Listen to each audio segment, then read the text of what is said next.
Grabe ang lakas po ng ulan dito mga idol sa Bicol. Oh. Yan sa aking harapan. Oh.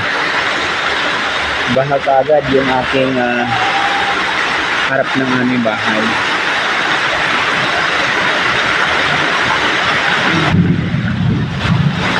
Kasamang ko at kidlat mga idol. Sana wag naman lumakas masyado kasi yung aming palay.